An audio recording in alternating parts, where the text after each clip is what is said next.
Hello and welcome to another Planet Destiny State of the Weapon overview. Today we'll be taking a look at the history, current place in the meta, and best perks for the Scout Rifle weapon type. In year 1 they didn't see as much play compared to hand cannons since Bungie hadn't really put in fall-off damage at range. So hand cannons, while not being accurate at the longer ranges, still just did more damage than the Scout could ever hope to do over short periods of time. In PvP, Scouts could be used, and I personally loved Visions of Confluence and Mida, but they were kind of second fiddle to hand cannons. Well, once the Taken King launched, hand cannons were hit with a massive nerf, and Scouts also had their reserve ammo buffed. At some point, Scouts also received a minimal damage increase, but I can't really remember when that was. So once everyone got leveled up in the expansion, Scout Rifles were pretty much the go-to weapon for PvE. They still are, in fact. You simply cannot go wrong with a Scout Rifle since they're able to deal damage at longer ranges, have immense reserve ammo storage, and just reliable for every single encounter.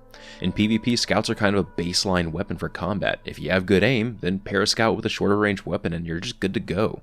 So in PvE, Scouts are absolutely the dominant primary weapon type. Due to the nature of most encounters, you want to stay far back from action. Scouts, due to their reliable damage at range and large reserve ammo pools, are pretty much the best option. All of the other primaries are able to compete in the medium ranges, but why use them when a Scout Rifle can do that plus long-range combat? Since most encounters are designed with you far away from a lot of the action, a Scout Rifle just makes sense. Scouts also benefit from a great pool of possible perks, which I'll get more into later. Scout Rifles also have the rare case where all three archetypes are extremely viable in PvE. While the fastest rate of fire Scouts don't have much going for their legendary types, Touch of Malice and Mida Multitool both see a lot of use. Touch of Malice used to only see some use in select raid encounters, but ever since Prison of Elders came out, there have been more chances to use its unique brand of damage boost. With the right modifiers on in an activity, like exposure plus small arms, it can even become the absolute best weapon, provided you have someone to res you. Mida is also a very viable option for running strikes. While I will forever mourn the loss of its hidden high caliber rounds perk, it still pumps out consistent enough damage that I don't feel like I'm hurting my loadout by using it. The medium rate of fire archetype has been a PvE workhorse ever since year 1. Their rate of fire combined with their impact make for a high damage output. They also have a pretty high base stability, making that damage output even easier to control. Literally every single weapon in this archetype is good and doesn't take much as far as perks go to take it to another level. The final slow rate of fire archetype doesn't have a lot of possibilities for either actual weapons or roles. They all have really low base stability, which means you kinda have to go for some sort of stability boost to make their high damage possibility viable. If you can get that though, then you will have an extremely reliable weapon that will make short work of even most tier 2 enemies. The one exotic, Jade Rabbit, is probably the most consistent. It can effectively never run out of ammo and has predictable enough recoil.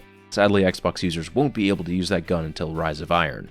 Moving on to PvP, Scouts as a whole have always been good, but never quite able to grasp that place that other primaries have held. Part of this is simply due to their nature. They're designed with long-range viability in mind, with less emphasis on the short to medium ranges.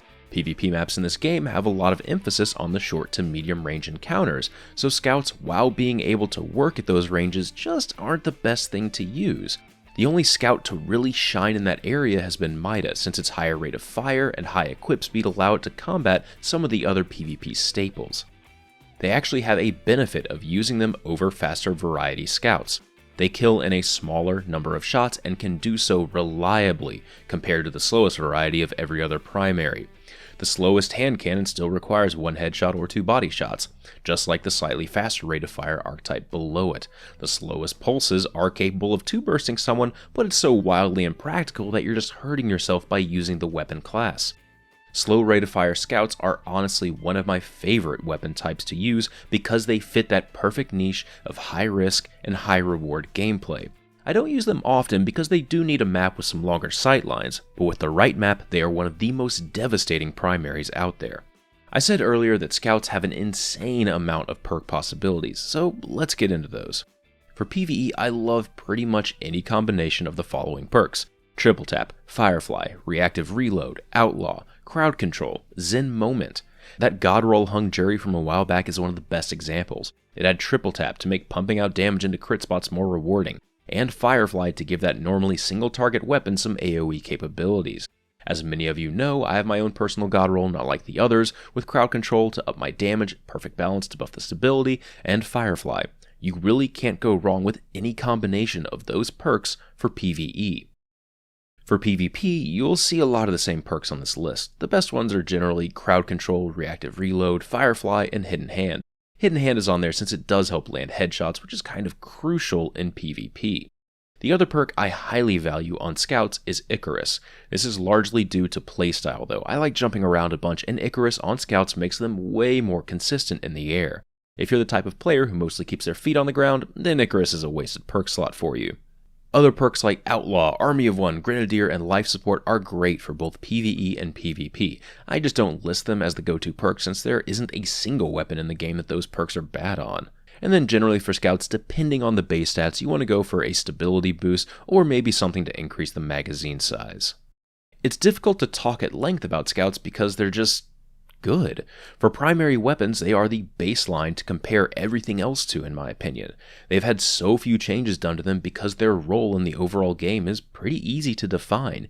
If I had to sum things up in a cheesy analogy, I'd say that scout rifles are like pizza. You just can't go wrong with them. I hope you found this video helpful. This has been Patrick Casey with Planet Destiny, your guide to the Destiny universe.